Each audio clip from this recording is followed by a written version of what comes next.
Hello. And to you, good day. I would like to first thank you for coming and choosing to help humanity at this time. It is a reflection of my passion, and we always act on what excites us the most. How could we speak to you about doing such things if we were not an example of such things? Yes. So we thank you for allowing us the opportunity to do so. Thank you. My question is, I find it really challenging to discern which is which from... Positive to negative? Yes. Well, as we said, the idea of positive is that which is integrative, expansive, connective, Yes. indicative of your excitement, your passion, your creativity, the idea of the vibration of love. Yes. And the idea of negative energy is that which seems disconnective, segregative, suppressive, fear-based, makes you feel powerless. Yes. Yes? Yes. Not so hard to tell the difference, is it? No. All right. But sometimes, I get so confused by what's my circumstance or in my face. That's why we remind you that it's not the circumstances that matter as much as the state of being you prefer to be. Yes. Yes? Yes. Every circumstance is fundamentally neutral. It doesn't have built-in meaning. That's what we mean by that. Yes? Yes. If you remind yourself to become neutral in every circumstance and remind yourself that no circumstance has built-in meaning, regardless of how it may have been initially generated, that may be what's confusing you. Just because you may be able to neutrally observe that a circumstance may have been brought about by a negative intention doesn't mean that the circumstance itself actually has the negative effect in your life. Yes. It's still neutral for you, even if it was the result of negative intentions on the part of someone else. You still get to say what it means to you. So no matter how it was generated, you still know it's a neutral circumstance for you. It's just a set of props, and you get to decide that it's positive. And when you decide that, then it doesn't matter how it was generated. It doesn't matter what anyone else's intention may be in the circumstance. You will only experience what is in alignment with the positive meaning you have put into it for you. That's how it works. Again, it's just like a physical mirror. The mirror doesn't have an opinion of whether you are frowning or smiling. But if you decide to frown, that's the only reflection you can get from it. If you decide to smile, that's the only reflection you can get from it. It will not countermand you. It cannot contradict you. It doesn't have an opinion. Make sense? Makes total sense. So, even though you may initially see that someone standing next to you is frowning, and you see their reflection in the mirror, and their reflection is frowning, that has absolutely nothing at all to do with the expression on the face of your reflection, does it? No, it does not. So you can decide that you will smile.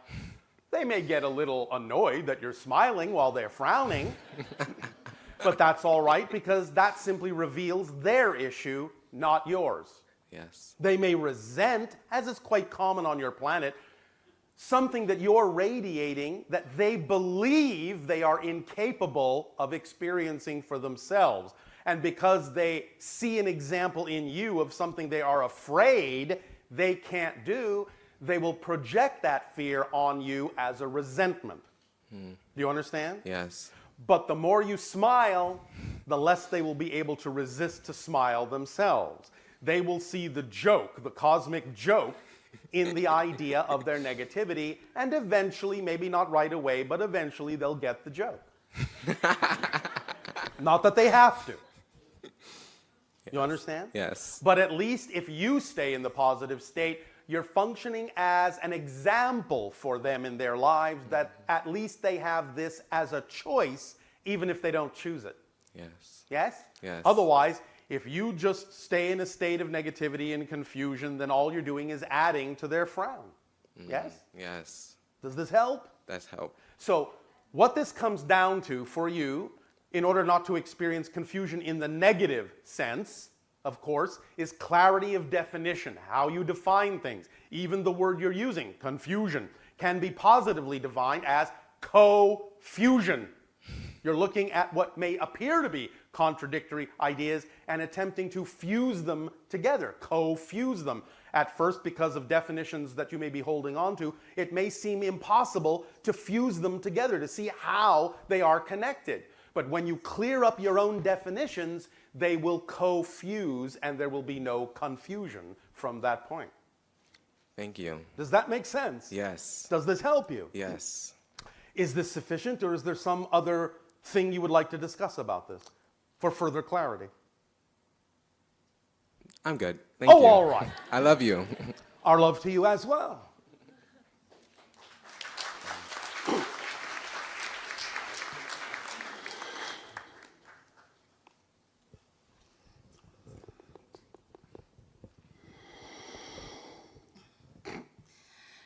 Good morning, Bashar. And you, good day.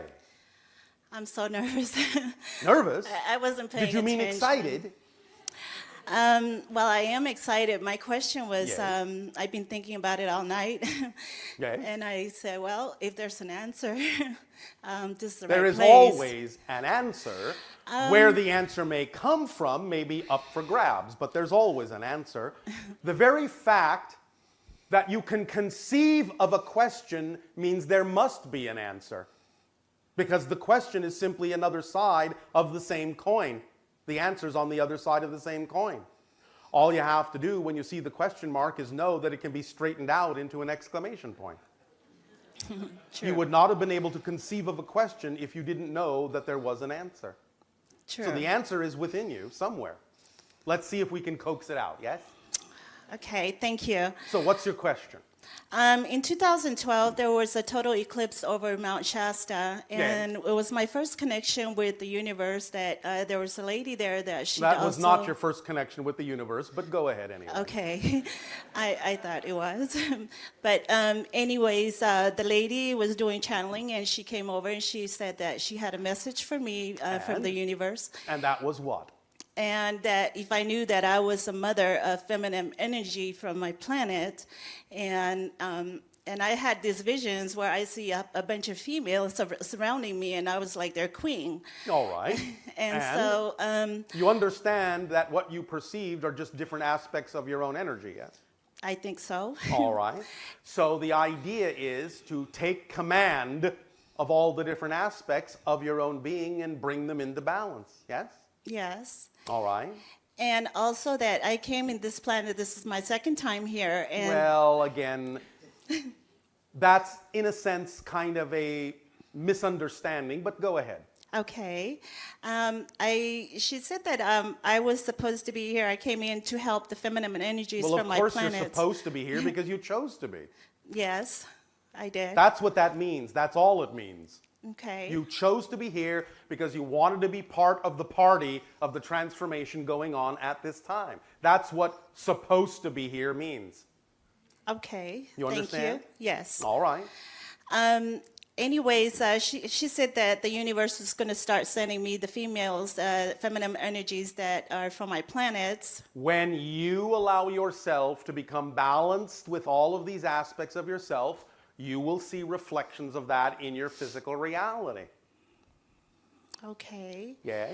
So far, where I'm going is I'm getting jobs like a housekeeping manager, and I'm thinking all these ladies are from my planet. Are they doing Your hard work? planet is Earth. You were born on Earth. This is what we are talking about bringing outdated, old-fashioned definitions into your 21st century. You don't come from anywhere else but Earth as a person. You may be connected to many other places as a greater being. You may have many extensions from your oversoul that simultaneously incarnate and coexist on many different other planets. But you are the extension that was born on Earth. Yes? Yes. That's where you come from as a physical being. But as a greater being, you come from everywhere and nowhere in particular. You are all that is. You are everywhere and nowhere all at once. Does this make sense? Yes. Modernize the definitions and take them out of the old-fashioned ways of storytelling.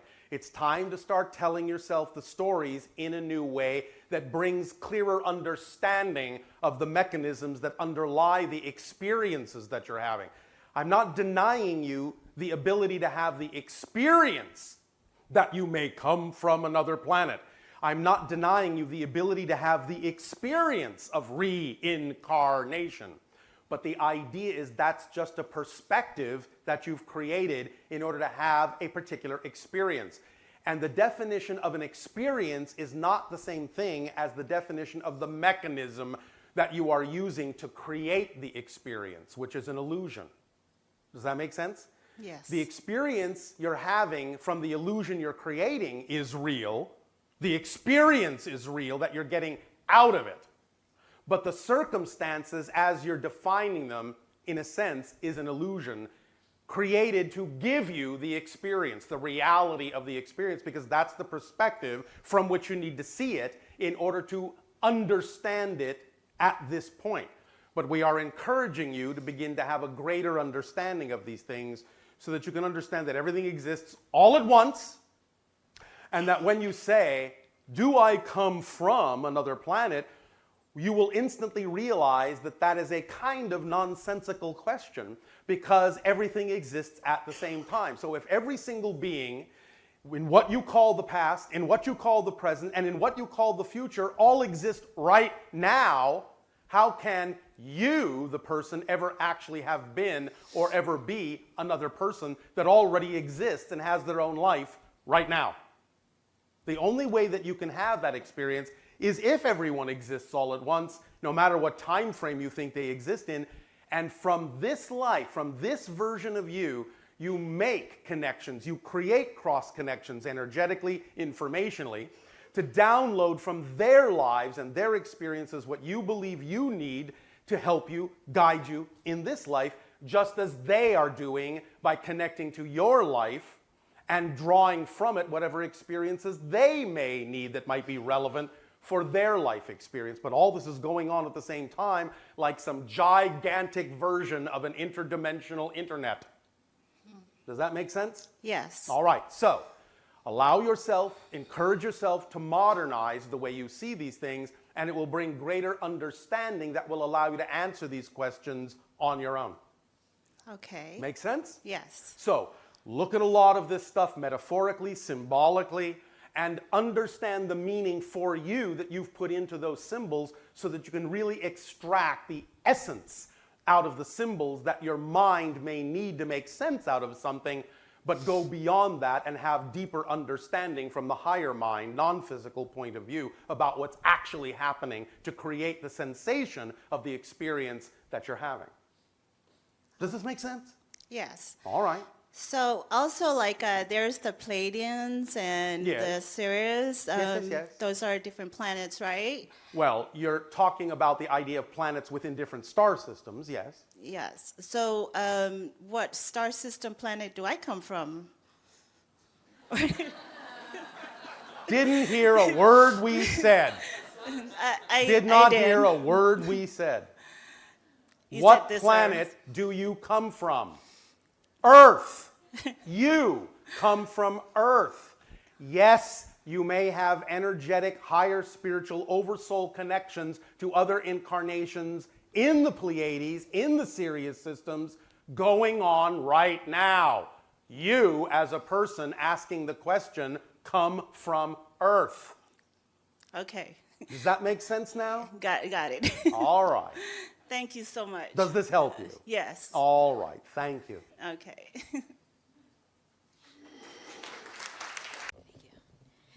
Good morning, Bashar. Any good day. I'm excited to ask this question, so I Yes. want to say thank you in advance. I recently spent a year and a half in West Africa, Oh, all right. where I often came in encounters where people were saying to be careful of voodoo. Voodoo. And so I'm wondering if you could speak to what that is, how it works. Well, again, like anything, it's based on belief systems, and if you choose to buy into and align with those belief systems, then you can create effects in your own life, out of your own energy, that will match the beliefs of that particular practice or permission slip. So if, say, the practitioner uses it on someone Yeah. and they are being affected because they are doing Because whatever. they are affecting themselves because they believe they are being affected by someone else. But if they didn't know that they were being, On some level, the belief system will know. Remember that many of your belief systems are what you call unconscious. So the idea of all of a sudden experiencing an effect that seems to be being generated by someone else, but you know cannot be, is what gives you the opportunity to put you in touch with the fact that this person has just revealed to you, has allowed you to discover within yourself a belief you didn't know you had, so you can work with it and decide whether you want to keep holding on to it or not. So thank you, voodoo priest, for showing me that one of my unconscious beliefs was actually in alignment with the idea that I can be negatively affected by your belief system, which I know it can't be, but you've now pointed it out to me that I had the belief, so now that if I don't align with it, I can let it go. Thank you. You've worked a great deal of magic in my life. Not necessarily in the way you thought. so to protect yourself then. To from- what? Protect? What? Well, Watch your definitions. okay. If you believe you need protection, doesn't that invite an attack? Yes. Then you don't need protection because you're just fine as you are, aren't you? Absolutely. No matter what you experience, you're just fine as you are. Even if you experience the most negative thing you can possibly imagine, that's just fine because it's your experience. It's there for a reason. And if you learn to view it in a positive way, you will get something positive out of it and you will break free from the need to experience it that way the next time. Yes? Yeah. Use negativity in a positive way so you don't have to experience it that way again. It doesn't mean you will never observe negativity again, because again, as you expand your consciousness, you will become more aware of the existence of negativity. But you won't be as affected by it because you won't buy into the idea that you have to be affected by it, because you know that only an agreement by you can create the experience of an affectation. So essentially bringing it into your consciousness is a tool to say, now I understand, and so Yes. I'm choosing not to. As soon as you engage in this. identify consciously a belief that is out of alignment with who you truly prefer to be, it will automatically appear nonsensical and illogical, and because it does so, you will just drop it. Because it doesn't belong to you. It came from someone else. Your parents, your friends, your society, your school, whoever. It doesn't belong to you. But you bought into it as if it did. As soon as you examine it consciously, you'll say, well, that makes no sense. This is someone else's luggage. Why am I toting it around? Drop the baggage and you'll feel much lighter. The things that belong to you don't weigh you down. If you feel weighed down, that's a sure sign you're toting around beliefs and baggage that isn't yours. Drop it. Don't be a belief thief and steal other people's beliefs. So then could you talk about why voodoo is so prevalent in West Africa or within the There African are diaspora? many cultural reasons why that particular area on your planet and in other areas on your planet are exploring and experimenting with that particular permission slip expression of positive and or negative. Remember, there's also a positive side to this. It's not all negative, you know. So what's the positive? Well, the actual original understanding of voodoo is much more like now what many people on your planet are experiencing when they go in the direction of what might be called Wicca. Do you understand? Whereas in the old fear-based sense, you would simply be called a witch and burned at the stake. But now you understand that Wicca and voodoo are just different ways of relating to the idea of the natural vibrations in creation. And again, of course, you can do positive or negative things with this based on what it is you prefer and what it is you've been taught to understand. But it's similar simply to the idea that we already began exploring in this transmission with the idea of the polarity of the angels and the demons. You're just dealing with different polarities of one gigantic intelligence. And it's up to you to decide what kind of reflections you wish to experience when dealing with that level of intelligence and expressing it through yourself, positive or negative. Could you explain a little bit more about what Wicca is? A Wicca, again, is a relationship to the natural order of things that includes you in that order and doesn't create a separation in many of the ways that the religious structures on your planet do. Okay, and Does then that make sense? It does. All right. And in voodoo ceremonies or in candomblé or santeria, Yeah. you'll often see, well, I'm not really sure what's happening, but there's a circle. But you're going to talk about it anyway. I'm going to talk about it anyway. I assume that you Even might though know. you have no I idea what's going on. I assumed you know a little more about this. Anyways, there's a circle and Yes. folks are dancing. You do understand, as we said earlier, these are all simply permission slips, yes? Okay. So People gravitate to what they believe works for them according to the belief system they have at that moment to accomplish whatever it is they believe they need to accomplish. Period. When they change the idea of who they are, they will gravitate to different belief systems and different permission slips. Period. okay. Make sense? Yes, but there's drums in there, so I wanted you to talk about drumming as a I guess a tool or a conduit. It's an entrainment tool. It puts you in a certain hypnotic state to allow the belief systems to open up and be more susceptible to buying into certain things that are presented to you. But again, it's because you're allowing yourself to go along with that happens. That's what hypnosis does. It's a permission slip that allows you to believe that you're going to be able to change a belief more easily than you otherwise could. You see how you trick yourselves all the time? Yeah, it's pretty fascinating. It is quite fascinating. Thank you, Bashar. You are welcome.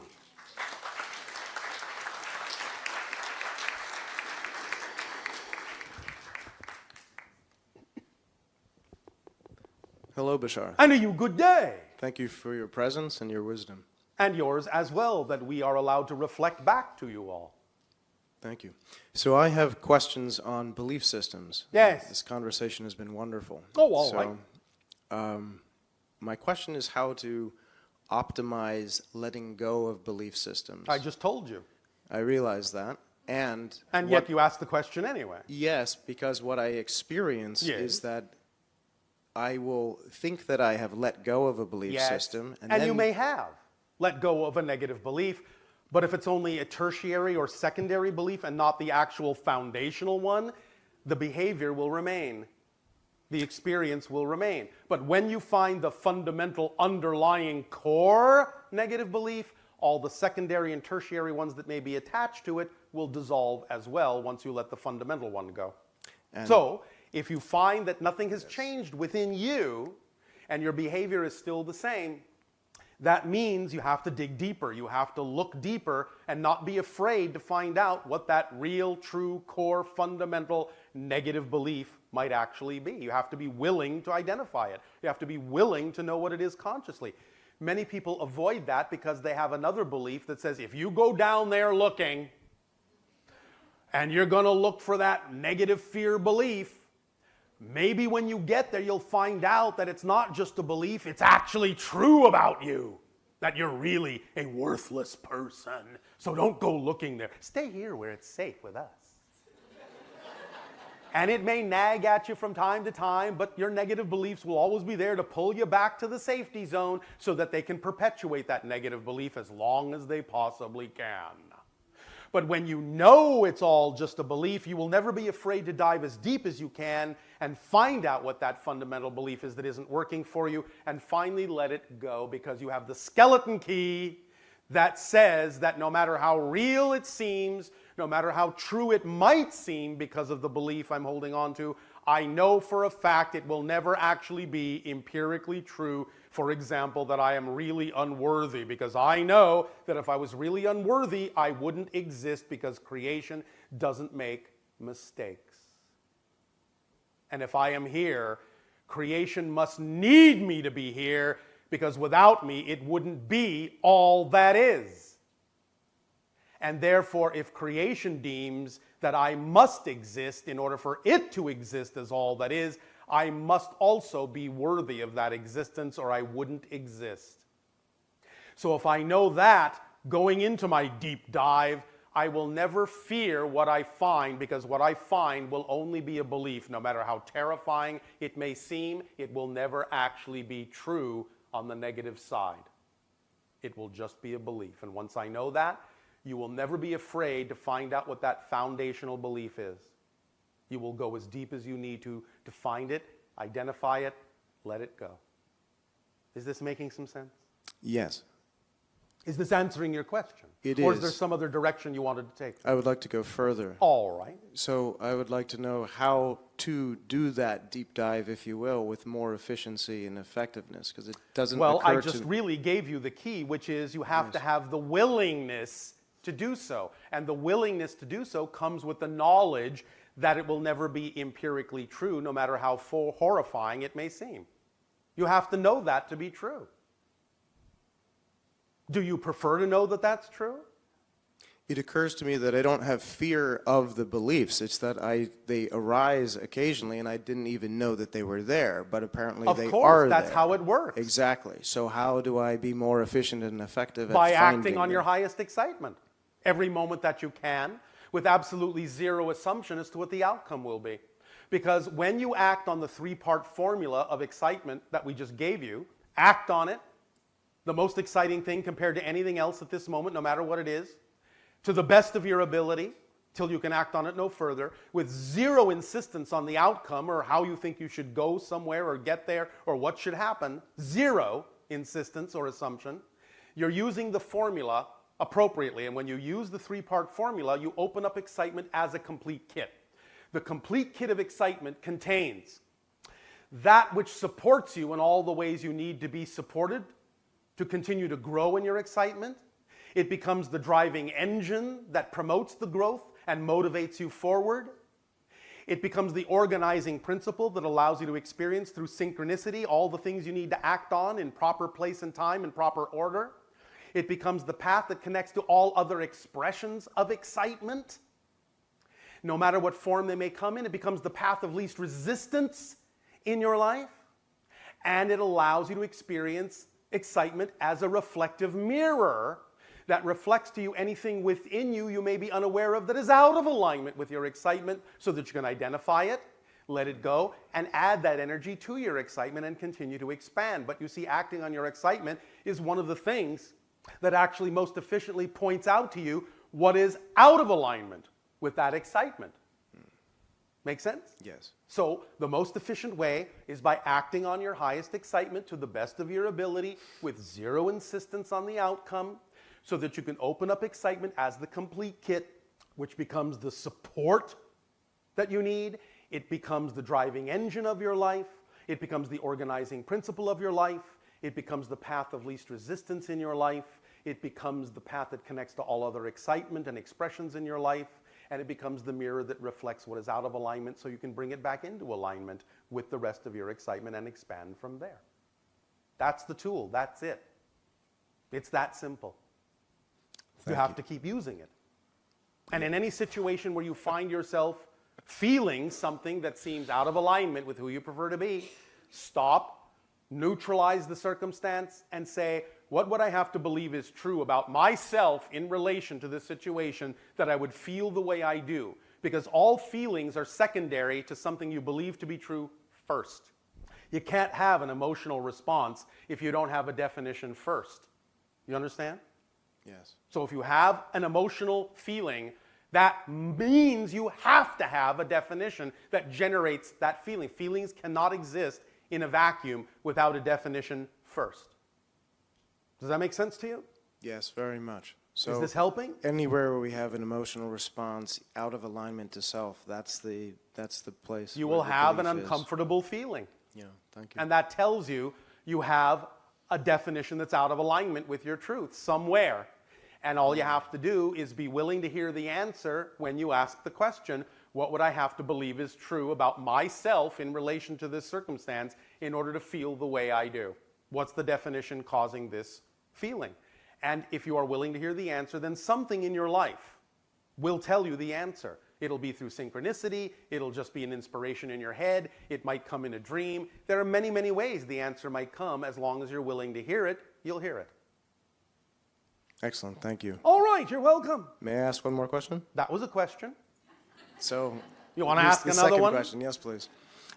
What is an effective and method for the lucid dreaming state? I've never There are practiced many, it. many different kinds of effective methods depending upon the belief system of the person. Now, we have recently delivered a very powerful permission slip tool that you can use, see if it works for you. It may not, it's up to you to decide.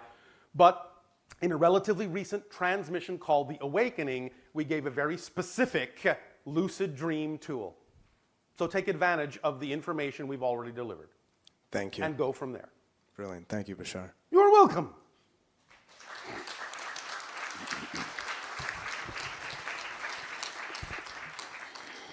Hello, Tadeo. Nania. It looks like it's time for us to take our lunch break. All right, then we will resume this transmission after you have given yourselves a nutritious break. We thank you. We will resume contact soon.